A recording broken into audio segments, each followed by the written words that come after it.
All right, welcome back. This is going to be part 86 of my presentation of Dinosaurs and Man. And we are going to continue on with this topic of dinosaur and human footprints found together. And so in this one here, I'm going to kind of rabbit trail just a little bit, but I'm hoping to kind of give some insight, and to educate those that are maybe confused on the whole topic of evolution, or where did it all come from. And so it's one thing that I get thrown up whenever somebody tries to debate me is they try to say all scientists or everyone believes in evolution, or scientists believes in evolution, and they try to say that creationism is not science, is not true science. And so but it's really kind of interesting to find out where this all came from. And when you look at where it came from and the time span that went by before they found those tracks at the Paluxy River, it's really not that long. It's really not that long at all. And it'll kind of give you an insight on how the people believed about what they saw. And so, but if you'll notice on the screen here, we had already covered this right here, but I want you to notice that highlighted area. It says Riles and other locals told how common it was to find dinosaur and man tracks together. They said it was very common to find that in that area of the Paluxy River. It goes on to say, look at this highlight area here. It says many locals believed that since the tracks, these are human and dinosaur tracks, were so common in the area, that they must be common in the rest of the world. And so again, not many of the people traveled outside of the area. And so they just thought, man, if we're seeing all these tracks here, surely everybody else is finding them. They really didn't think much of it. And when it came to the Great Depression, only the dinosaur tracks had any real value. The human tracks didn't have any much value at all. I mean, they really just didn't think much of it. They put more emphasis and more heart and note. They took note of the dinosaur tracks. And so, and I'll tell you this right now, I kind of wonder if anybody really knew, or I didn't know, it could be quite possible that when they saw those dinosaur tracks, they didn't even know what animal made them. And we're going to talk about that too here in just a minute. And so, now this guy right here is James Hutton. He was a British geologist who originated the modern theory of the gradual evolution of the Earth's crust. Hutton was born in Edinburgh, Scotland, and educated at the universities of Edinburgh, Paris, and Leiden. Although trained as a physician, he never practiced medicine, working instead as an agricultural chemist and then as a mineralogist and geologist. Hutton is often called the father of geology. He rejected the theory of catastrophism. Now, catastrophism was the main belief. Now, when you see that word catastrophism, you can go ahead and say also, these are people that believe the Bible. They believe the scriptures.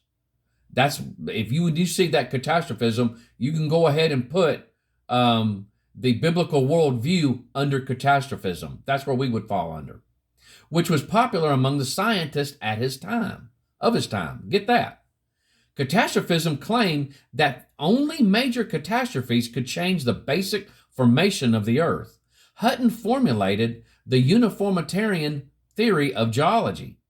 Here we go. This is your secular side, the uniformitarian theory of geology, which suggested that such processes as sedimentation, volcanism, and erosion caused changes in the surface of the earth, and had been operating in the same manner at the same rate over a very long period of time. So that right there is your uniformitarian definition.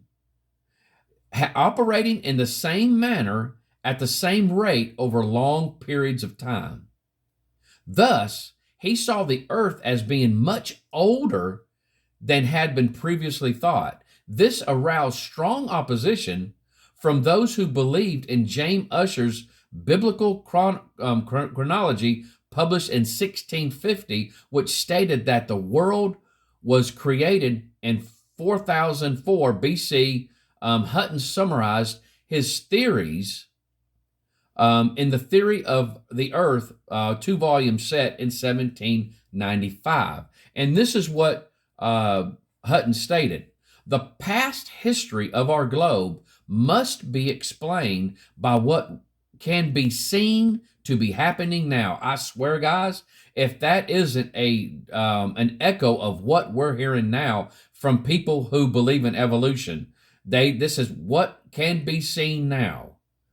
No powers, this is what he says, no powers are to be employed that are, get this, not natural to the globe. That right there is your supernatural. That right there is your God, the God in it, putting God in it.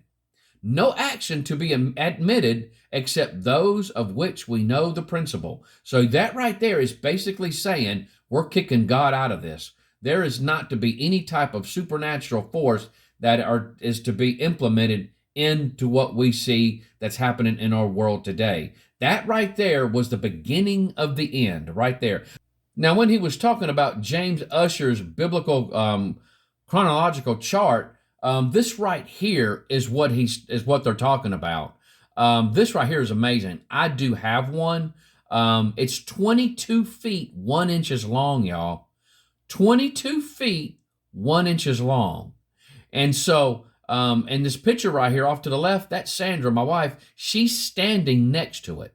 She's standing next to it. I had to give some type of visual for you guys to see. But this book is 27 inches tall. And if you'll look at this right here, this is it right here. It's amazing, guys. It's an absolutely incredible book, but it's a big map that you can fold out. And so you could take this and put it on the wall very easily. It's outstanding. This guy was an absolute genius. I mean, but what he does is he takes the biblical history and puts it into world history, kind of synchronizing it together. Highly advise this. And so I believe you can get it in digital format now. And so I've been wanting to get a digital format, but you know, this is great. I'm a guy that likes to open up books and turn pages. And so, but this is outstanding. You know, I highly advise you to get one of these. Now, going on, let's take a look. Let's take another step to another individual. This right here is Charles Lyell. Charles Lyell, 1797 to 1875. He made a very famous quote here that he wanted to free the science from Moses. Free the science from Moses. Now, what do you think he's referring to? He's trying to take the Bible. He's trying to get rid of the Bible is what he's wanting to do. He's trying to take God out of science. Again, they already had taken a path of no return when they did this. Now, Lyell was born in Canardy, now Angus, and educated at the University of Oxford. He studied law and was admitted to the bar, but soon afterward devoted himself almost entirely to science, particularly geology. Building on the pioneering work of the 18th century Scottish geologist James Hutton, who we've just talked about, Lyell developed the theory of uniformitarianism. So he's building upon it also. And so you're seeing a pattern here. The theory says that the natural processes that change the earth in the present have operated in the past at the same gradual rate. So there we go again. So if you want to know what uniformitarianism is, it's the theory that says that the natural processes that change the earth in the present have operated in the same, and as have operated in the past as they do in the same gradual rate. And so again, that is what they're looking at. That's what they're looking at. And so Lyell supported his theory with geology observations that he made in the course of extensive travels in Europe and North America. And so again, you know, you're seeing this. This is where all this has come from, you guys. This is where it all came from. Uniformitarianism contradicted the theory of catastrophism. Absolutely. Because in the Bible, it completely does away with the flood. That's one reason why they don't believe in the flood, is because they believe in the uniformitarianism way, the uniformitarian way, which things we see now has always operated as they did before. So there would not be no global flood. That's the reason why they deny it. And so, but again, you got two main beliefs here. You got uniformitarianism, that's your secular theory, your secular worldview, and catastrophism, that was the biblical worldview there, which was popular among scientists of Lyell's time. The scientists believed in catastrophism. They believed in the scriptures.